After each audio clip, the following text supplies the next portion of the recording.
يا أبا عبد الله يا أبا عبد الله.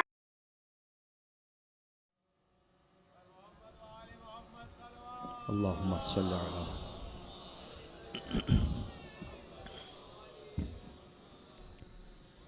سورہ فاتحہ مرحومین کے لیے تلاوت فرما دیجیے گا. بسم اللہ الرحمن الرحیم. الحمد للہ إياك نعبد وإياك نستعين اهدنا الصراط المستقيم صراط الذين أنعمت عليهم غير المغضوب عليهم ولا الضالين. إن الله وملائكته يصلون على النبي يا أيها الذين آمنوا صلوا عليه وسلموا تسليما. اللهم صل على محمد وآل محمد. أعوذ بالله من الشيطان الرجيم. بسم الله الرحمن الرحيم. الحمد لله الذي لا يبلغ مدحته القائلون ولا يحصي نعماءه العادون ولا يؤدي حقه المجتهدون الذي ليس لصفته حد محدود ولا نعت موجود ولا وقت معدود ولا أجل ممدود فطر الخلائق بقدرته ونشر الرياح برحمته وودت بالصخور ميدان أرضه والصلاة والسلام على مبلغ الرسالات الإلهية العبد المرتضى والنبي المجتبى والرسول المصطفى سيدنا ونبينا ومولانا بالقاسم محمد. اللهم صل محمد وعلى آله الطيبين الطاهرين المعصومين المظلومين المنتجبين المنتخبين الميامين سيما بقية الله في الأرضين. اللهم صل وسلم وزد وبارك على صاحب الدعوة النبوية والسولة الحيدرية والعصمة الفاطمية والحلم الحسنية والشجاعة الحسينية والعبادة السجادية والمآثر الباقرية والآثار الجعفرية والعلوم الكاظمية والحجج الرضوية والجود التقوية والنقاوة النقوية والهيبة العسكرية والغيبة الإلهية. نعرہ صلوات. اللهم صل على محمد وعلى محمد.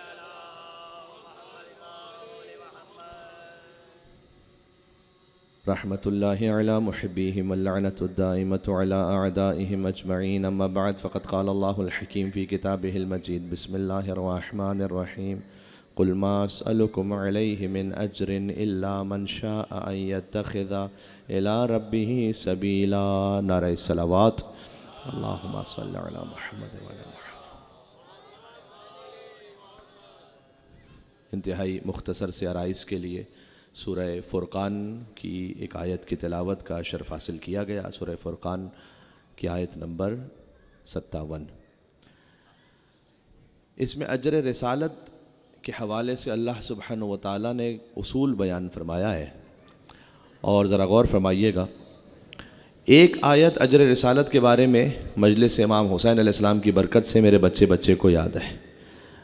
میں آدھا حصہ پڑھوں گا، آدھا آپ میرے ساتھ پڑھیے گا. بسم اللہ الرحمن الرحیم. قل لا اسألکم علیہ اجرا الا المودۃ فی القربہ. اجر رسالت کچھ نہیں ہے سوائے اس کے کہ قربہ سے مودت اختیار کرو. یہ سورہ شورا کی آیت ہے. آپ کا مجلس امام حسین علیہ السلام میں شریک ہونا بھی مودت اہل بیت کا ایک مصداق ہے. امام حسین علیہ السلام کی مجلس میں شریک ہونا، یہ آپ اجر رسالت کی ادائیگی کے لیے یہاں تشریف لائے ہوئے ہیں. مودت اہل بیت کا ایک مصداق ہے. انسان جس سے مودت رکھتا ہے اس کی خوشی میں خوش بھی ہوتا ہے، اس کے غم میں غمگین بھی ہوتا ہے. اور یہ جناب امیر کا فرمان ہے کہ شیعتنا خلقوا من فاضل طینتنا. اللہ سبحانہ و تعالیٰ نے ہمارے شیعوں کو ہماری بچی ہوئی طینت سے خلق کیا ہے، لہٰذا وہ ہمارے غم کو اپنے قلب میں محسوس کرتے ہیں اور ہماری خوشی کو بھی اپنے وجود میں محسوس کرتے ہیں. ذرا غور فرمائیے گا. یہاں ایک جملہ عرض کرنا چاہوں گا کہ مولا نے جو فرمایا کہ ہمارے شیعوں کو اللہ سبحانہ و تعالیٰ نے ہماری بچی ہوئی طینت سے خلق کیا ہے، فاضل طینت سے، اس کا کیا مطلب ہے؟ آپ یہ عمارت بنانا چاہتے تھے، اس کے لیے آپ مٹیریل لے کر آئے، سیمنٹ ہے، بجری ہے اور اہتمام ہے، آپ نے عمارت بنوا لی، کچھ بچ گیا، تو کیا اللہ سبحانہ و تعالیٰ کا بھی یہی معاملہ ہے کہ وہ خلق کر رہا تھا اہل بیت اطہار علیہ السلام کو، اس نے نور سے خلق کیا اور اس دنیا میں بھیجنے کے لیے اہتمام اس طینت سے فرمایا، تو کیا اللہ سبحانہ و تعالیٰ کے حساب میں بھی کوئی کمی بیشی تھی کہ کچھ بچ گیا تھا لہٰذا چلے اب کچھ نہ کچھ تو خلق کرنا ہی تھا تو کر دیا؟ نہیں، جو فَمَن يَعْمَلْ مِثْقَالَ ذَرَّةٍ خَيْرًا يَرَى کا ماننے والا ہے، فَمَن يَعْمَلْ مِثْقَالَ ذَرَّةٍ شَرًّا يَرَى کا جاننے والا ہے، جو ذرے ذرے کا جاننے والا ہے، اس کے یہاں پر حساب کتاب کی کمی نہیں تھی، یہ اللہ کے منصوبے میں تھا کہ جس طینت سے اہل بیت اطہار علیہ السلام کو خلق کیا جائے اسی فاضل طینت سے ان کے چاہنے والوں کو خلق کیا جائے، سبحان اللہ، تاکہ ان کا قلب جڑ جائے، اس لیے آپ کی روح متصل ہے۔ میں آپ کو چھوٹی سی ایک مثال دیتا ہوں، ایام اعضاء اس سال کے اختتام پر ہیں، اللہ سبحانہ و تعالیٰ ہمیں توفیق عطا فرمائے غم امام حسین علیہ السلام کو اپنی نسلوں تک منتقل کرنے کی انشاءاللہ۔ اس توفیق کی سعادت کو حاصل کرنے کے لیے ایک مل کے صلوات بھیجیں محمد و آل محمد پر، اللہم صلی علی محمد و آل محمد۔ 8 ربیع الاول کا دن گزرتا ہے، سوگ بڑھاتے ہیں ہم بحکم امام، چونکہ 9 ربیع الاول عید غدیر ثانی قرار دیا ہے امام علیہ السلام نے، عید زہرا کو عید غدیر ثانی قرار دیا ہے، اس کی اپنی تفصیل ہے، عید زہرا کے ناموں میں سے ایک نام ہے دوسری عید غدیر۔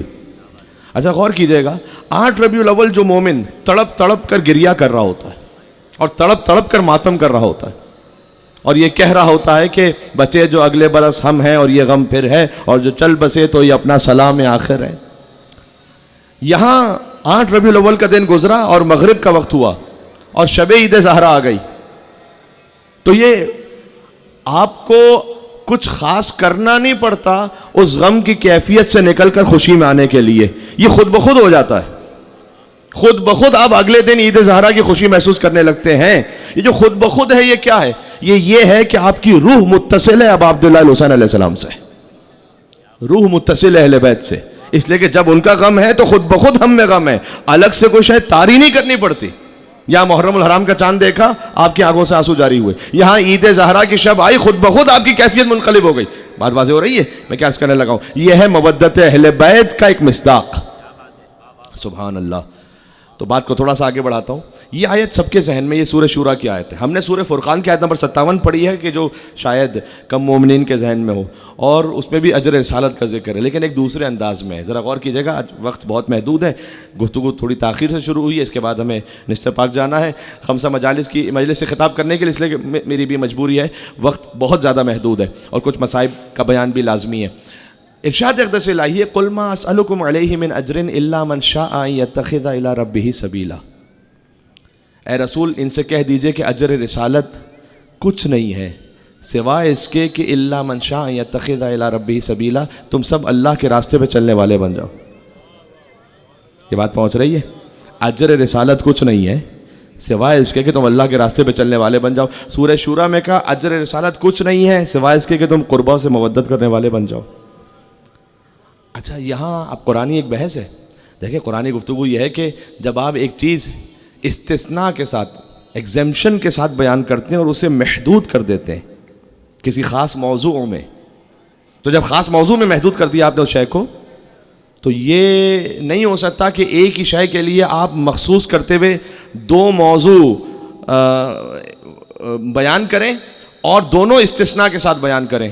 میں بات کو سادہ کرتا ہوں، آپ نے یہ کہا کہ جناب میں آج کسی مجلس میں نہیں گیا سوائے اس کے کہ یہ ایک مجلس میں امام بارگاہ حیدر کرار میں آیا، یہ آپ نے محدود کر دیا موضوع کو۔ اجر رسالت کچھ نہیں ہے، ما اسألکم قل لا اسألکم، کچھ نہیں ہے مگر قربا کی مودت۔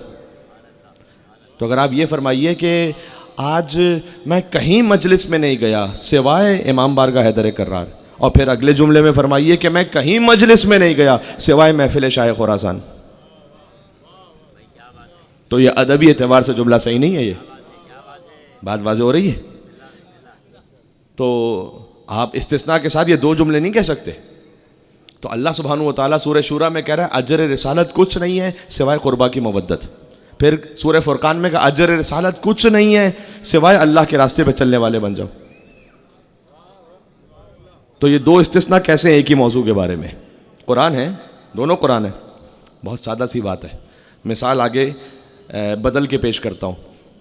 دیکھیں یہ تو نہیں ہو سکتا کہ میں کہیں مجلس میں نہیں گیا سوائے امام بارگاہ حیدر کرار، اور کہیں مجلس میں نہیں گیا سوائے محفل شاہ خراسان.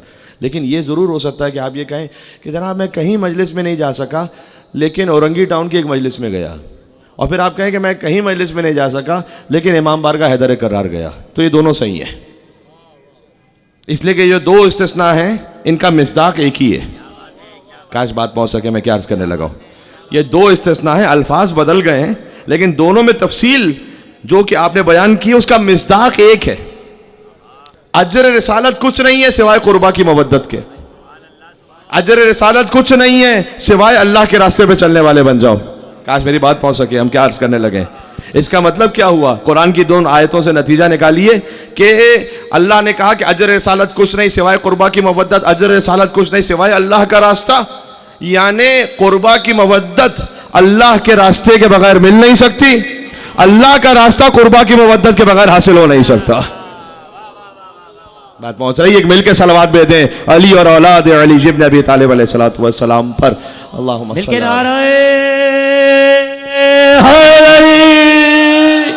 پر محمد و آل محمد بلند تر نعرہ صلوات. اللہم صل علی.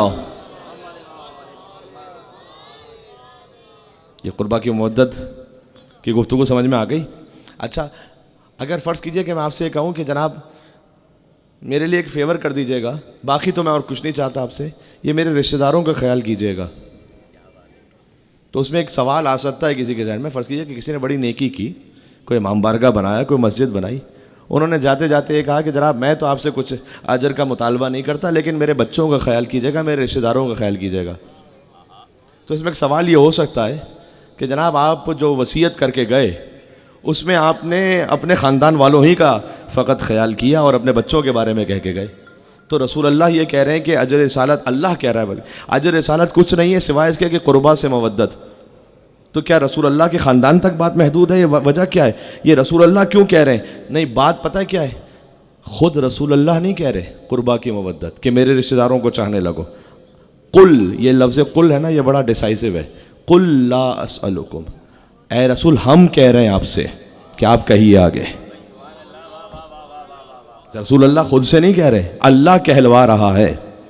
اس کا مطلب عین حکمت رب العالمین کے مطابق ہے کہ رسول اللہ کے قربا سے مودت کی جائے.